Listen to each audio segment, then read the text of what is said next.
En la nieve que rodeaba la granja, había huellas. Huellas que llegaban desde el bosque hasta la puerta de entrada, pero no había huellas que salieran. El 31 de marzo de 1922, en una granja aislada en la Baviera rural, a 70 kilómetros de Múnich, 6 personas fueron asesinadas a golpes con un azadón. El abuelo, la abuela, su hija, la hija de 7 años, el bebé de 2, y la nueva criada que llevaba exactamente un día trabajando allí. 6 personas, asesinadas en una sola noche. Pero eso no es la parte más perturbadora. Lo perturbador es lo que ocurrió después, porque quien hizo eso no se fue.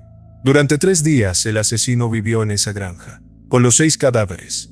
Cocinó la comida que había en la despensa, encendió la chimenea todas las noches, alimentó a los animales cada mañana, durmió en alguna de las camas de la casa, y nadie lo vio llegar, nadie lo vio salir, y 100 años después, nadie sabe quién fue. Esto es el expediente número 7. Si es la primera vez que llegas a Expediente Oscuro, bienvenido. Investigamos casos reales. Los que no tienen respuesta. Los que cuanto más los estudias, más preguntas generan. Y los que, cuando los conoces, no puedes dejar de pensar en ellos. No fabricamos nada. Cada dato que escuchas tiene una fuente verificable. Cuando algo es teoría, te lo digo. Cuando algo es hecho documentado, también. Este expediente ocurrió hace más de 100 años, pero tiene algo que lo hace sentir mucho más cercano que eso, porque la pregunta que deja sin responder no es histórica, es personal. Alguien vivió con 6 cadáveres durante 3 días y nunca fue identificado. ¿Quién puede hacer eso? Para entender Hinterkaifeck hay que entender primero el lugar. En 1922, Hinterkaifeck no era un pueblo. Era literalmente una granja, tan aislada que ni siquiera tenía nombre oficial en los mapas. La llamaban así porque estaba Hinterkaifeck, detrás de Kaifeck, el pueblo más cercano. A media milla del pueblo, rodeada de campos y bosque, sin vecinos inmediatos visibles desde la puerta. La familia que vivía allí era la familia Gruber. Andreas Gruber tenía 63 años, era el patriarca. Un hombre conocido en la zona por su carácter difícil, su temperamento violento y por no llevarse bien con casi nadie. Los vecinos lo toleraban más que lo apreciaban. Su mujer, Cecilia Gruber, tenía 72 años, una mujer mayor que había pasado su vida en esa granja. Su hija, Victoria Gabriel, tenía 35 años. Viuda. Su marido había muerto en la Primera Guerra Mundial. Vivía en la granja con sus 2 hijos, la pequeña Cecilia de 7 años y el bebé Joseph de 2. La paternidad de Joseph era uno de los secretos más sucios del pueblo, porque Joseph no era hijo del marido muerto de Victoria. El marido había muerto antes de que Joseph pudiera haber sido concebido, y Victoria nunca reveló quién era el padre. Ese secreto, como veremos, iba a ser importante. Y luego estaba la nueva criada, Maria Baumgartner, 44 años. Llegó a la granja el 31 de marzo de 1922 para empezar a trabajar, reemplazando a la criada anterior que se había marchado meses antes. Ese día, el 31 de marzo, era su primer día en Hinterkaifeck. También fue el último. Lo que hace al caso Hinterkaifeck tan perturbador no empieza la noche de los asesinatos, empieza meses antes. La criada anterior, la que dejó el trabajo antes de que llegara María, se llamaba Crescens Rieger. Y Crescens Rieger no se fue porque encontrara un trabajo mejor. Se fue porque tenía miedo. Llevaba meses escuchando cosas, ruidos que venían del ático de la granja, pasos, movimientos, cosas que se desplazaban en la oscuridad cuando todos deberían estar durmiendo. Se lo dijo a los Gruber. Y los Gruber, según los testimonios posteriores, no le dieron importancia. O no quisieron dársela. Crescens Rieger se fue convencida de que algo malo iba a pasar en esa granja. Pero los meses pasaron y nada pasó. Y los Gruber siguieron su vida. Hasta que en marzo de 1922, pocas semanas antes de los asesinatos, Andreas Gruber encontró algo en el camino que llevaba a la granja. Un periódico de Múnich, tirado en el barro entre los campos. Un periódico que nadie de la familia había comprado, que no había llegado por correo, que sencillamente estaba ahí. Andreas Gruber lo mencionó a algunos vecinos. Dijo que también había encontrado huellas extrañas en la nieve alrededor de la granja, huellas que venían del bosque y no volvían. Y dijo algo más, que había notado que la cerradura de su trastero había sido forzada, que alguien había estado dentro, que había cosas que no estaban en su sitio. Lo dijo, lo mencionó, y no hizo nada más. 4 semanas después, estaba muerto. No sabemos con exactitud a qué hora ocurrió. Lo que la investigación posterior reconstruyó fue esto. Fue de noche. El asesino llegó a la granja desde el bosque. Entró sin forzar la puerta principal, lo que sugiere que tenía llave o que la puerta no estaba cerrada con llave. Lideró a los miembros de la familia, uno por uno o en grupo, hasta el granero. ¿Cómo lo hizo? Nadie lo sabe. Quizás los llamó con alguna excusa, quizás los amenazó, quizás simplemente los fue buscando habitación por habitación. En el granero, los mató a golpes con un azadón de mango largo, una herramienta de labranza que estaba en la propia granja. Los golpes eran contundentes y repetidos. El forense que examinó los cuerpos después describió los traumatismos craneales como de una brutalidad extraordinaria, incluso para un crimen de esa magnitud. Andreas Gruber murió primero, luego Cecilia, su mujer, luego Victoria. La pequeña Celia, la niña de 7 años, fue la última en morir en el granero. Los informes forenses indicaron que no murió de inmediato, que estuvo viva, atrapada bajo los cuerpos de su familia, durante un tiempo que los médicos estimaron en varias horas. Ese detalle es el más difícil de leer de todo el expediente. Una niña de 7 años, viva, en la oscuridad, con los cadáveres de su familia encima. Después del granero, el asesino entró en la casa. La criada Maria Baumgartner fue asesinada en su habitación. El bebé Joseph, de 2 años, fue asesinado en su cuna. El asadón fue encontrado después en el altillo del granero, limpio, como si alguien lo hubiera limpiado con cuidado antes de guardarlo. Aquí es donde este caso se separa de cualquier otro. Después de matar a 6 personas, el asesino no huyó. Durante los 3 días siguientes, alguien vivió en esa granja. Se sabe porque hay evidencia concreta de ello. Las vacas y los cerdos fueron alimentados en los días posteriores a los asesinatos. Los vecinos, que más tarde atestiguaron sobre ese periodo, dijeron que veían humo saliendo de la chimenea, que las luces se encendían y apagaban por la noche, que todo parecía completamente normal desde fuera. No era normal. Dentro del granero estaban los 4 cuerpos de los Gruber, apilados, cubiertos con paja. Dentro de la casa estaban los cuerpos de María y del bebé Joseph. Y alguien vivía allí entre ellos. Comía, dormía, esperaba. ¿Qué esperaba? Nadie lo sabe. Esa es quizás la pregunta más perturbadora de todo el caso. ¿Tenía miedo de salir y ser visto? ¿Estaba esperando que pasara algo? ¿O simplemente no tenía ninguna prisa?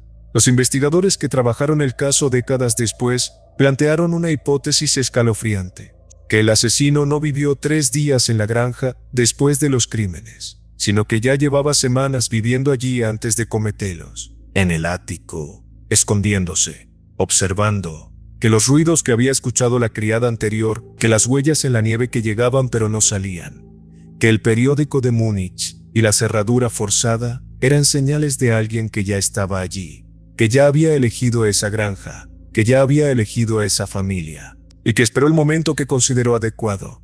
El domingo 2 de abril, la pequeña Cecilia no apareció en la escuela. El 3 de abril tampoco. El correo empezó a acumularse en la oficina de correos del pueblo, porque nadie pasaba a recogerlo. Victoria no se presentó a los ensayos del coro de la iglesia donde cantaba. Los vecinos empezaron a hablar, a comentar que algo era raro, que nadie ha visto a los Gruber desde hacía días. El 4 de abril, Lorenz Schlittenbauer, un vecino que tenía su propia historia con la familia que veremos en detalle después, se acercó a la granja con otros 2 hombres para comprobar que todo estuviera bien. Encontraron la puerta principal cerrada con llave. Fueron al granero, y allí bajo la paja encontraron los cuerpos de Andreas, Cecilia, Victoria y la pequeña Cecilia. Dentro de la casa encontraron a Maria Baumgartner en su habitación y al bebé Joseph en su cuna. Lo que llamó la atención de los investigadores que llegaron después no fue solo el horror de la escena, fue el estado de la granja. Las vacas habían sido ordeñadas recientemente. Los animales tenían comida, Las brasas de la chimenea todavía estaban calientes. Alguien había estado allí esa misma mañana, y no había nadie. Lo que siguió a los asesinatos de Hinterkaifeck fue una investigación que, con toda la honestidad posible, fue un desastre. En la Baviera rural, la ciencia forense no era lo que es hoy.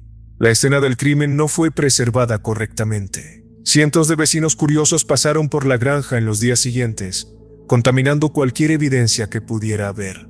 Las cabezas de las víctimas fueron enviadas a Múnich para análisis forense. Lo que ocurrió con esas cabezas después es uno de los detalles más oscuros del caso. Fueron almacenadas en el Instituto de Medicina Forense de Múnich. Y durante la Segunda Guerra Mundial, cuando los bombardeos destruyeron parte del edificio, desaparecieron. Las cabezas de las víctimas de Hinterkaifeck se perdieron en la guerra. Los interrogatorios se hicieron, pero sin metodología. Los investigadores entrevistaron a decenas de personas del pueblo. Identificaron varios sospechosos, pero nunca tuvieron evidencia suficiente para acusar a nadie. Y el caso quedó abierto. En 1951, una nueva investigación oficial lo retomó. Tampoco llegó a nada. En 2007, estudiantes de criminología de la Academia de Policía de Baviera usaron el caso como proyecto académico. Lo analizaron con técnicas modernas, perfiles psicológicos, análisis de patrones. Llegaron a conclusiones interesantes, pero sin evidencia física nueva, sin testigos vivos, sin ADN que analizar, tampoco pudieron resolverlo. El caso Hinterkaifeck lleva más de 100 años abierto, y todo indica que seguirá así. Entre todos los sospechosos que los investigadores consideraron a lo largo de las décadas, hay uno que destaca por encima de todos los demás: Lorenz Schlittenbauer, el vecino que organizó el grupo que descubrió los cuerpos. La conexión de Schlittenbauer con la familia era complicada y sucia. Años antes de los asesinatos, Schlittenbauer había tenido una relación con Victoria Gabriel, y cuando nació el bebé Joseph, tanto Victoria como el propio Schlittenbauer habían dicho públicamente que Joseph era su hijo. Habían planeado casarse, pero Andreas Gruber, el patriarca, intervino y bloqueó la relación. Nadie sabe exactamente por qué. Algunos testimonios sugieren que el propio Andreas tenía una relación incestuosa con su hija Victoria, lo que habría explicado tanto la muerte del marido de Victoria como la paternidad de Joseph. Sea lo que Andreas Gruber hizo para bloquear esa relación funcionó. Schlittenbauer no se casó con Victoria, se casó con otra mujer. Tuvieron un hijo que murió siendo bebé, y mientras tanto, Schlittenbauer seguía siendo señalado como el padre de Joseph, lo que significaba que legalmente podía tener que pagar una manutención que para un agricultor de la época era una carga considerable.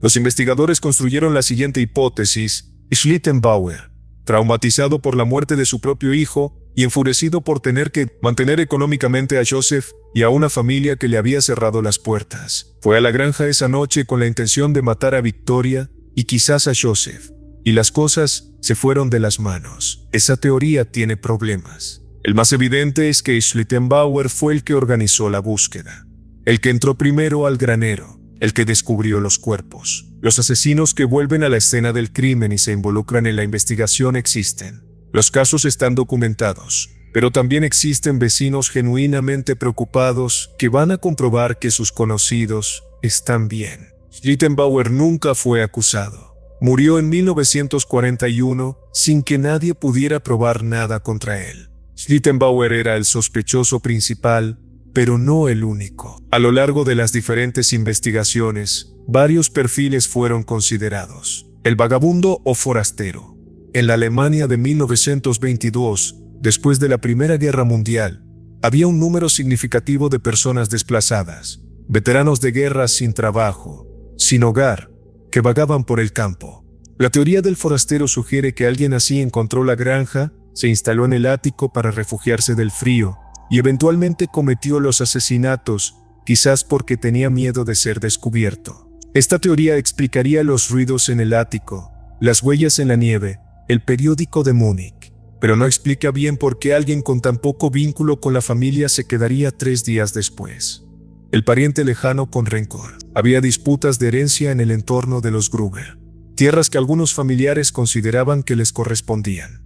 Un móvil económico con raíces profundas. El expretendiente de Victoria. Además de Schlittenbauer, Victoria había tenido otros contactos masculinos que no terminaron bien.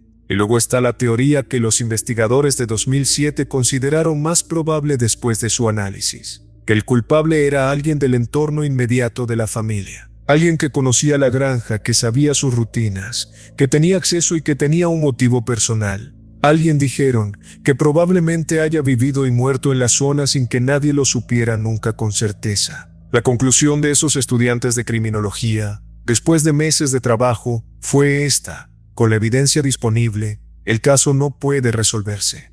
Y con cada año que pasa, las posibilidades de que alguna vez se resuelva se reducen aún más. Hay una lista de preguntas que el caso Hinterkaifeck deja sin responder y que ninguna de las teorías disponibles resuelve completamente. Primera, las huellas en la nieve que llegaban pero no salían.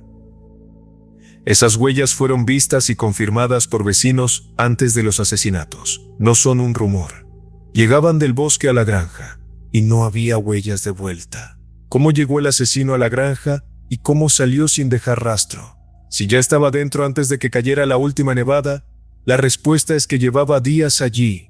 Si entró después de la nieve, salió sin pisar la nieve de vuelta, lo cual es físicamente difícil de explicar. Segunda, el periódico de Múnich. Alguien lo dejó allí. No fue el viento. Alguien lo compró en Múnich, lo llevó hasta esa granja y lo dejó en el camino. ¿Por qué? ¿Descuido? ¿Un mensaje? ¿Una señal deliberada? Tercera, la cerradura del trastero forzada. Alguien entró antes de los asesinatos. ¿Buscaba algo? ¿Robó algo? ¿O simplemente comprobaba el terreno? Cuarta, ¿por qué la criada nueva, María Baumgartner, llevaba un día en esa granja? Un día.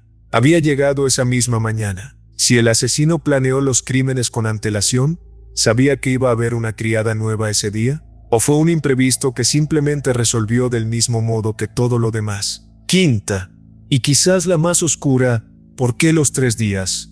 ¿Qué buscaba alguien que se queda 3 días en una granja con 6 cadáveres, alimentando vacas y encendiendo la chimenea?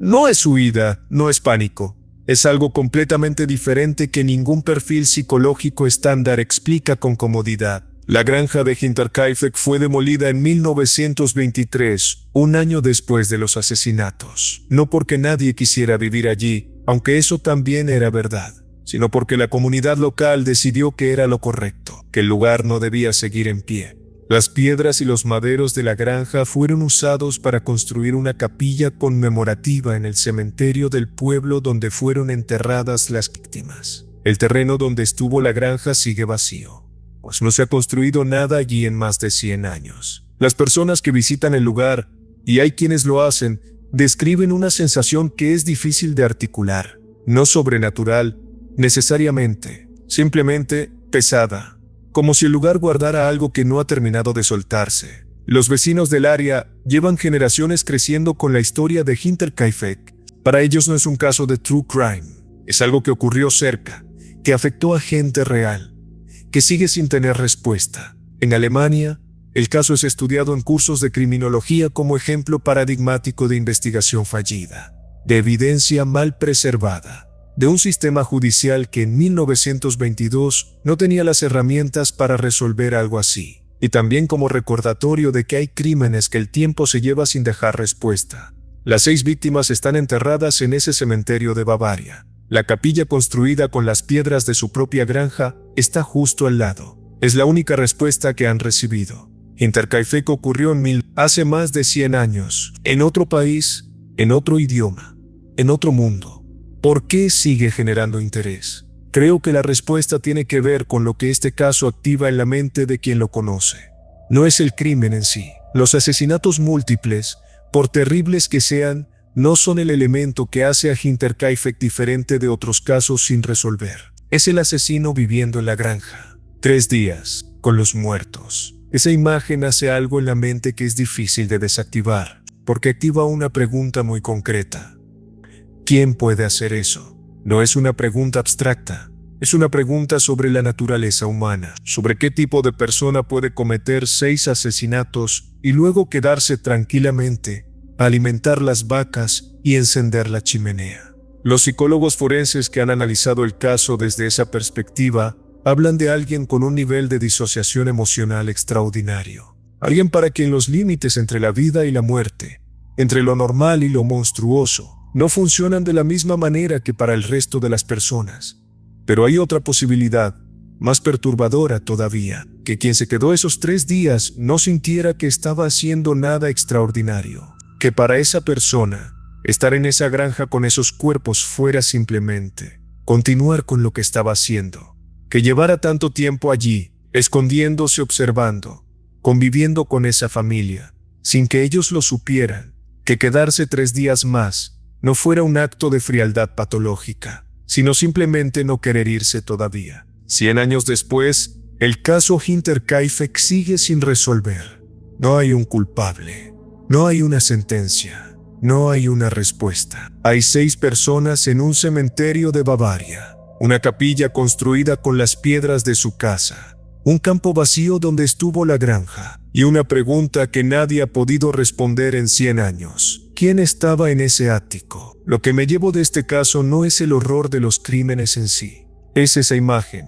Alguien en el ático de la granja, en los días previos, escuchando la vida normal de la familia de abajo, sus conversaciones, sus discusiones, sus rutinas, el bebé llorando, la niña jugando, escuchándolo todo, esperando. Hay casos que no tienen cierre porque el sistema falló. Hay casos que no tienen cierre porque el tiempo destruyó la evidencia. Y hay casos que no tienen cierre porque quien lo sabe se lo llevó a la tumba. Hinterkaifeck es los 3 a la vez, y eso es lo que lo convierte en algo que no se olvida fácilmente. Si este expediente te llegó, ya sabes cómo demostrarlo. Un like, un comentario, una suscripción. Cada uno de esos gestos hace que el siguiente expediente llegue a más gente que merece conocer estas historias. Y en los comentarios te dejo la pregunta que este caso plantea directamente: ¿quién crees tú que fue? ¿El vecino Schlittenbauer? ¿El vagabundo del ático? ¿Alguien del entorno familiar? ¿O hay algo en este caso que te hace pensar que la respuesta es más oscura que cualquiera de esas opciones? Escríbelo.